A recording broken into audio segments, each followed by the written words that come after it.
Hello guys, and welcome to a new Division 2 video today by me, Eugen. In this one I have for you a preview of the 101st Airborne, a new division available in the upcoming Tribute to Normandy 44 DLC. As a disclaimer, Eugen has given me free access to the DLC, so a big thanks to them. Also, please remember that this was recorded on a preview build, so what you see may be subject to change. If you'd like to read the description on the right hand side, now is your time to pause, but we're going to be jumping straight on in. So we will of course start off in the Recon tab, go through all of the units, and then put together a quick deck. And you can see this is another division that has an absolutely wild card setup, but we'll get to that when we're building a division. So let's start off in the Recon tab. Now here we have, first of all, the Jeep 50 cal. Radio Recon 10 points, 6 available in A, 12 available in B. Then we got the Scouts. These can be brought in with the M20 super fast Recon 50 cal vehicle, but only from Phase B. The way that this division basically works is it has airborne units in Phase A and then like regular American units in Phase B and C. So the Scouts counting as that in this case. For their Phase A, they do have access to the 101st Pathfinders, which is a unit that has an interesting layout. It's not particularly great, but for 25 points, it's not too bad. Radio Recon, 1 Thompson, 2 M1 carbine, 6 M1 Garands. There's no like automatic rifle or machine gun, and they have an anti-tank grenade rather than like a Willy Pete or something that would probably make them more useful. But 3 available in A at 1 vet, and then 6 available in B. Then there's Airborne Scouts. These are actually pretty nice because they're 5 strength sniper squads. The snipers will be nerfed in this patch that comes along with the DLC, but this is still a quite valuable squad. For 25 points, having a sniper and a smoke grenade is a really nice combination, and you get 4 in Phase A, 8 in Phase B, and 12 in Phase C, so decent availability as well. Then there's the Filthy 13, really cool unit. Very unique unit, of course, to the 101st. 3 Thompsons, 10 M1 carbines, TNT and bazooka is a pretty decent setup, like between having the TNT with the shock for the close range and then M1 bazooka for dealing with vehicles. It's a great squad for 13 strength, of course, Filthy 13. And yeah, big problem, of course, you may have noticed it's only 1 available in Phase A. I don't know if I would have preferred them, maybe like, I don't know how you'd split up 13 men into multiple squads, but yeah, this card is going to be difficult to fit into an optimized deck. That's all I'll put, all I'll say. But for me, I'll probably put it in just because. Just because. And then we have M8s. They're only available in Phase B. Alright, moving into the infantry tab. We have the airborne converted gunners. So 3 Thompsons, 8 M1 carbines, only available in A for 25 points. Kind of pricey for 25 points, to be honest. The M1 carbine, not that good. So yeah, pricey squad. Then we have the airborne demolition group, only in Phase A. 12 strength squad. I find it interesting that these guys don't get shock trait, considering they are like a specialized close range infantry. But 2 grease guns, 10 M1 carbines, HE, TNT, and then smoke grenade. I always like the TNT smoke grenade combination. I think it's really good because obviously this is like a close range infantry squad. And then what you want to do generally, or what often happens with like close range infantry squad, you put it into a forest, but then it can't move out of the forest because it doesn't have cover. Whereas smoke can obviously create its own cover, and particularly when you're moving through light cover, if you get caught out by a vehicle, you can smoke yourself off quickly and continue onwards, which is always really nice. Airborne engineer leader, 3 available in A at 1 vet, come with HE. Then there's the airborne leader with smoke, kind of nice squad, nice leader actually, 5 strength with smoke, 3, 6, and 9. Then we got the ace for this one, which is Winters, of course. Winters has the same setup as the airborne leader, so just called airborne leader Winters instead. So the 2 Thompsons, 2 M1 carbines, Garand, smoke grenades, 5 strength squad. Yeah. Then we got the airborne engineers. These guys are 11-man squads with shock and a flamethrower. Pretty good close range infantry squad. 30 points is kind of expensive, I think, but yeah, 5, 10 availability on those. And then we got airborne rifles, 30 points. These are 6, 12, 18 availability. The veterancy curve is not fantastic. If it was like 6 and then 5, I think it would have been better for these airborne rifles, just to kind of show how like elite and well trained they were. But 2 Thompsons, 9 M1 Garands, the Browning, and then the M1 Bazooka. 12 strength squad, Raider trait. Airborne rifles with LMGs. So this is just the 2 M1 carbines, 8 M1 Garands, 2 30 cals. At range, these could probably dunk pretty well, I think. I don't know if they're like so the reason I think like 30 points is too much is because you're comparing this to something like a Panzergren, right? And the Panzergren would have like 2 MG42s in this slot, which is kind of way better than a 30 cal. So yeah, I don't know. I have to see how these perform, but 4 cards available of those. Then there's guided leaders, 3, 6, and 9 availability. For a 10 strength squad, this is pretty nice to have, especially in Phase B. And then we've got glider rifles, which are 12 strength squads with Thompson, M1 Garand, and the BAR, and the bazooka. So this is a pretty nice squad as well. So 9, 18, 27 availability. I actually kind of prefer these over the airborne rifles because of the extra M1 Garand and BAR over the extra Thompson and 30 cal. So yeah, I think glider rifles are actually better for 30 points than the airborne rifles are because of this extra M1 Garand allows them to pump at range a bit better. The extra Thompson on the airborne rifles doesn't really help them out much. So yeah, there you go. That is that for the infantry tab. Moving on to the tank tab, things are always going to be light here because it's an airborne unit, but we do have some Stuarts coming in Phase B. So the M5A1s, and then more M5A1s, the standard M5A1, so that's the leader variant, and then the normal variants, 16 and 24 available. You do get the M4A1DDs in Phase A at least, so you do have some fire support to back you up, medium armor wise. Then you got the standard M4A1 leader coming in Phase B, and these M4A1s are also limited to Phase B. So you're not without armor in Phase A, which is nice. Then moving into support, infantry, Jeep supply. We got 4 available in A, 8 available in B. Whenever there's a Jeep supply available, always use them instead of a card of normal supply. Reason being is because you get the same amount of supply anyway, but usually Jeeps are faster. So, and you can also split them. So in this case, right, you get 8 Jeeps. If you bring the GMC supply in Phase B, you get 4. So the supply amount is the same. But the Jeeps, they have better stealth. They're faster. So they're always generally worth using over normal supply trucks when you have them available to do so. So just bear that in mind for all of your decks, not just this one. Let's see. We've got 30 cal here. No interesting transports, unfortunately. M1A1 pack. Only 2 available of these at 2 vet. It's an interesting setup for the card. Kind of makes them less valuable in this deck. And then we've got the 50 cals available. There's the M4A, or sorry, just the M4105 available in A, B, and C.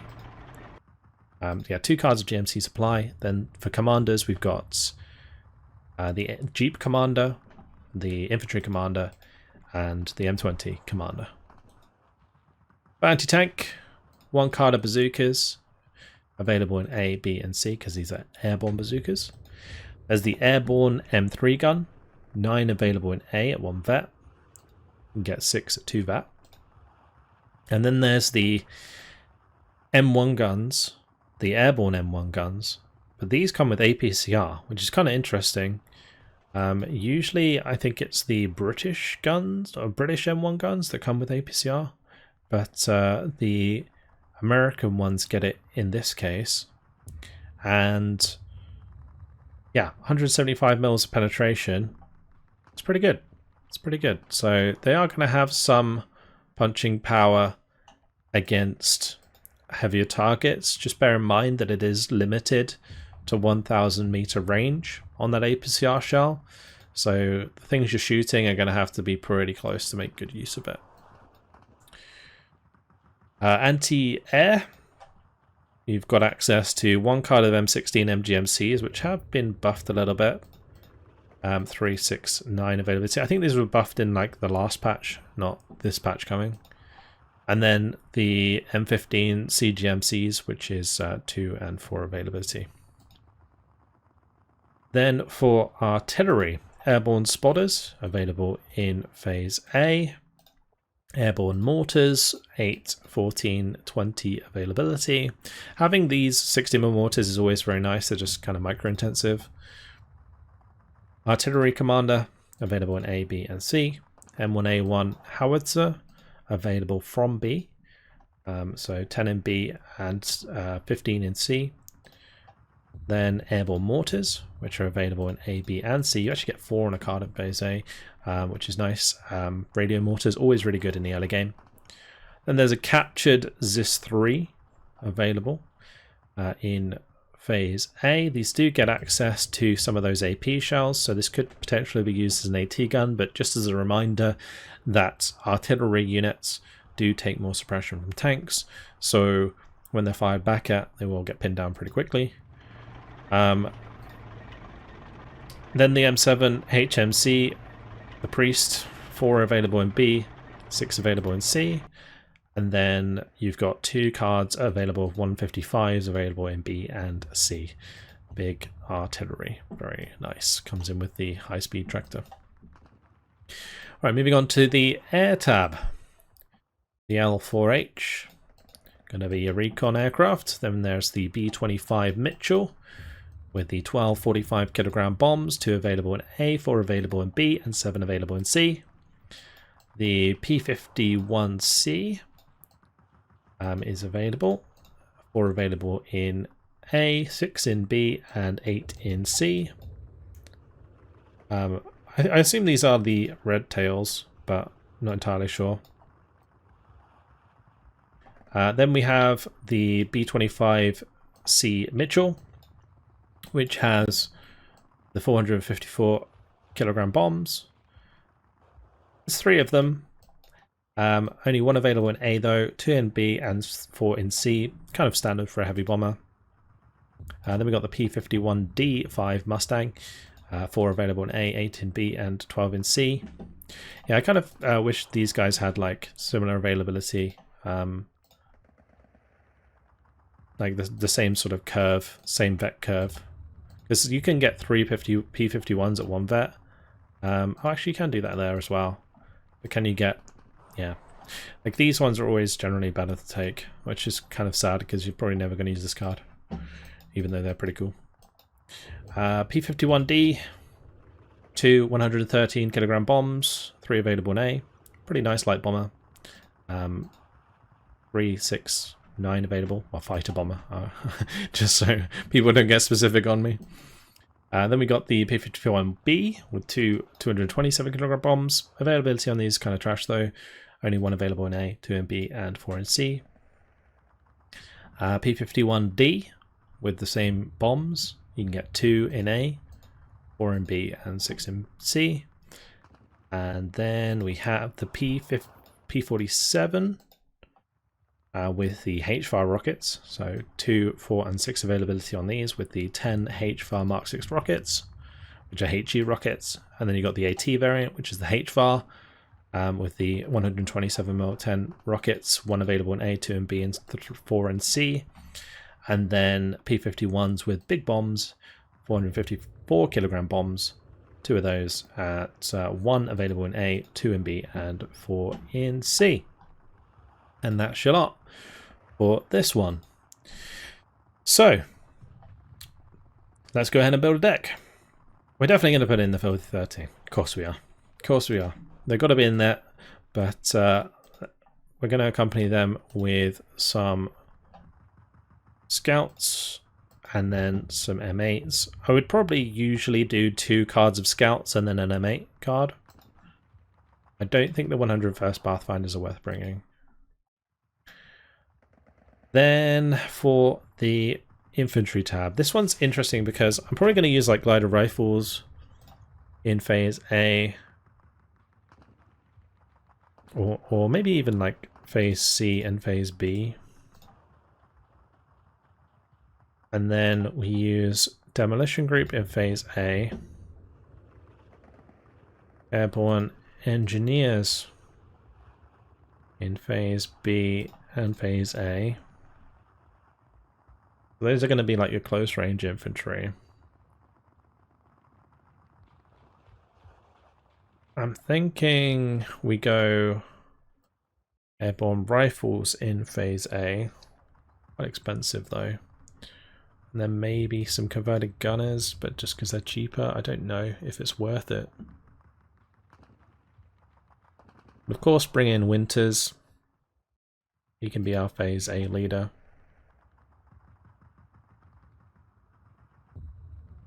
Or maybe he can be my phase B leader. Yeah, we'll make him our phase B leader. Engineer leader can be phase A.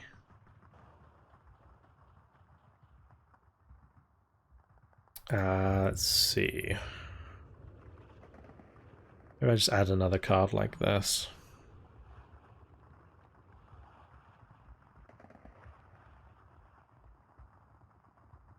Yeah, something like that.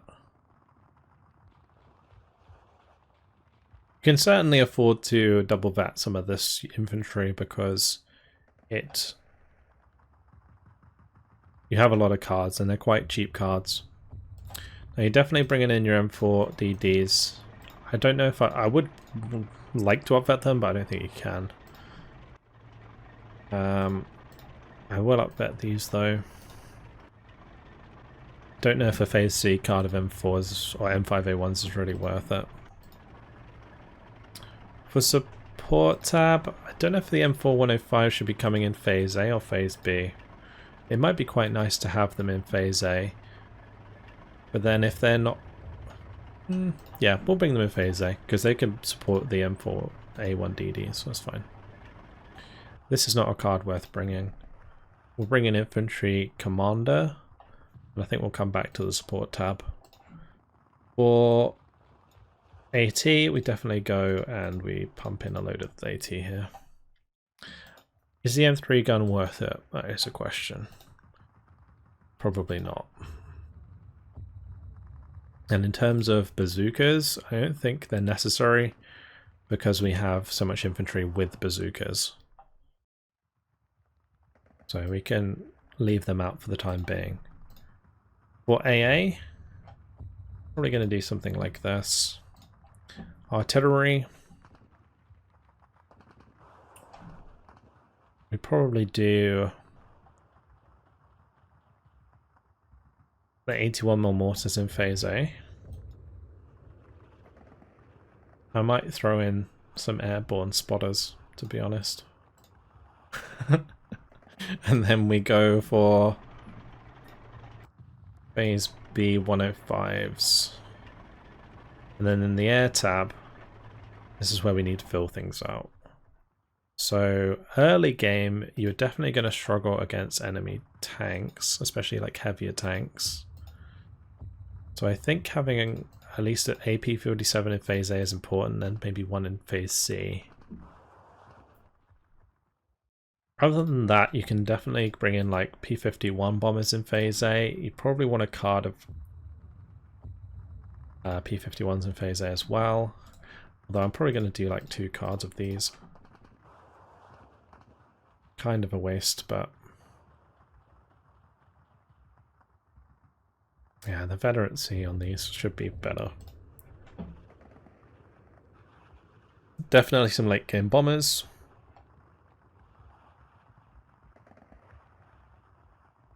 Mid game rocket P-47s.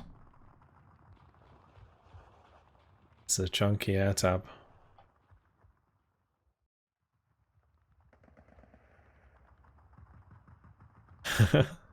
It's a lot of stuff in phase A.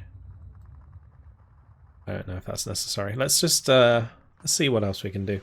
I still need to fill out my support tab, so we'll go ahead and do that.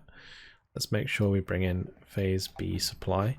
I'm going to bring in these with the high-speed tractors in phase C. So we have some decent artillery support. So I guess like 2 cards of supply seems a bit excessive. But then again, we don't get any transports with supply to carry our artillery. What else would we bring here? I mean, 50 cals might actually be necessary here, although we get 50 cals on plenty of our vehicles. Gonna take the veterancy down on those so we have extra availability moving into phase C. This division, there's potential for a bit of a struggle, I think, moving into like team games. But I think in 1v1, you're gonna have a decent punch in the early game. But it's definitely not as good as some of the other like infantry divisions, I don't think, that are already in the game. Like 1st SSB, for example, or 1st Airborne Task Force. I think are just both going to be better than the 101st. The infantry is kind of underwhelming, unfortunately. I feel like more free vet could have been given to this division. But it is what it is. And that is going to be it for this one. I feel like this division in particular, the way that I've set it up, is far from optimal. But you are definitely going to fill the infantry tab, and you will definitely have a lot of aircraft. It's just the rest of the tabs, like particularly like here, I would have an extra card of Airborne Scouts to the field 13. Artillery, something to mess around with. Support tab, maybe you want to have like 50 cows in there, just because you don't get as many 50 cows from other areas like you would in like armored divisions for the US. But yeah, those are kind of my only thoughts really going into this one. But yeah, hopefully you guys have enjoyed this look at the 101st Airborne. Hopefully you guys have enjoyed it. Thank you very much for watching, and I'll see you guys in the next one. Goodbye.